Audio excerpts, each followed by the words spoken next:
Good boards have the interest in the work of the organization, have commitment to the organization's aims and objects, have reasonable intelligence and competence. Don't ask me to define reasonable.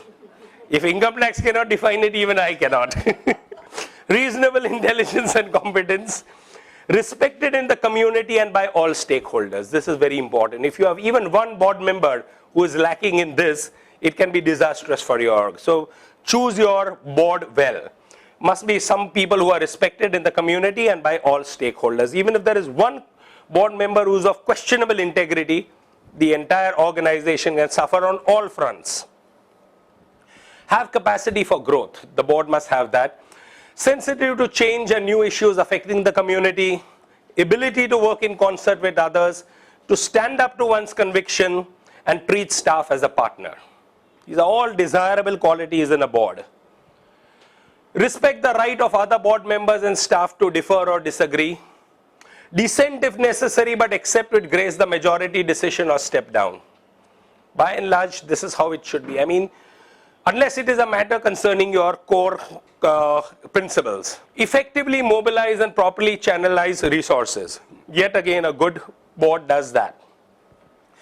This is an important concept that you all need to imbibe, that the role of the board is to govern and not to manage.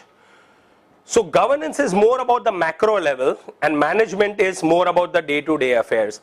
We often mix governance with management. We think governance and management is the same thing. It is not.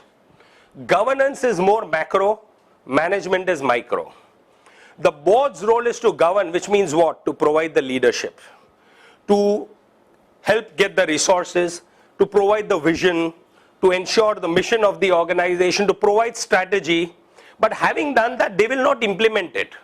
They will get the CEO and the staff to do the managing of that. So the policy is made here, but managing the policy is not their job. The strategy is made by them, but to manage the strategy is management's job.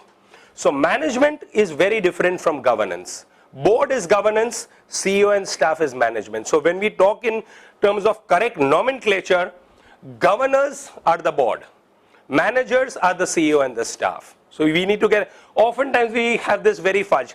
Oh, we manage, the trustees manage the organization. The trustees are not supposed to manage the organization, they are supposed to govern the organization. And that is the difference. So governance is very different from management. Governance is mainly linked to accountability and transparency, to self-regulation and organizational sustainability. What do I mean by this? First of all, we need to ask the question, accountable. First of all, the question is accountable to whom? The answer is accountable to all stakeholders, donors, even your beneficiaries, your staff, government, partner organizations. And what does transparency mean? Clear, see-through, anything that a person wants to know, you're transparent about that. You are hiding nothing. So governance is mainly linked to accountability to all stakeholders, and transparency, that means if anyone wants to know something about you, you're transparent enough to disclose it. Self-regulation, as I said, no law of the land says you cannot take money from a distillery or a tobacco company, but it's a matter of your self-regulation. I will not take money from these types of organizations, or I will not fund these kinds of organizations. Organizations that do not meet environmental standards, I will not fund as a funding organization. Maybe that is part of your self-regulation. Organizational sustainability, building corpus, all those kinds of things. This is all related to governance. Even in transparency, somebody over lunch was asking me, what about RTI? Somebody asked me. The Right to Information Act. As you know, the Right to Information Act was brought mainly to bring about transparency in government and government funded organization. Very clearly, the earliest sections of RTI says that it is applicable to all government organizations and government agencies, including organizations which are substantially funded by government. So if you are a trust society or a Section 25 company which is substantially funded by government, RTI is mandatory on you. Then you need to have an information officer in place, and anyone asking for information, you have to provide it. If you are not substantially funded by government, RTI does not apply to you.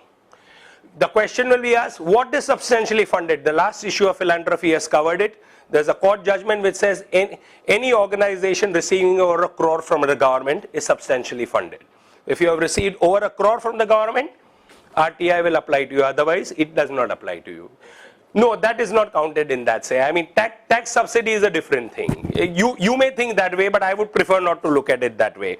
It is talking of funding, whereas this is a subsidy. The word uses funding.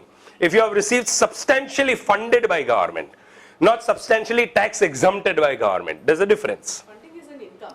Absolutely, whereas that is a deduction you are getting. So let's put it this way. So if you are not substantially funded, RTI doesn't apply. But having said that, even if RTI does not apply, how transparent do you want to be? Do you disclose, like, I mean, there are good organizations and we have CRY in our midst. CRY puts up on its website what is the salary they pay to their CEO. Is this required under law? No. But they have decided to be transparent enough to put that on the. So this is why I say the law says you audit your accounts, you have your income and expenditure statements, you have your balance sheet, and that's done. Where does it say in the law that you need to put up your CEO's salary or how much you spend on travel, where the money came from? That is transparency and that is linked to governance. So governance is doing more than what the law requires about to tell you, and transparency is giving more information than what people are wanting you to give. That we have to hide nothing. Yes, this is the salary we pay to our CEO. This is the salary we pay to our staff. We have nothing to hide. It's up there in the public domain. That's transparency.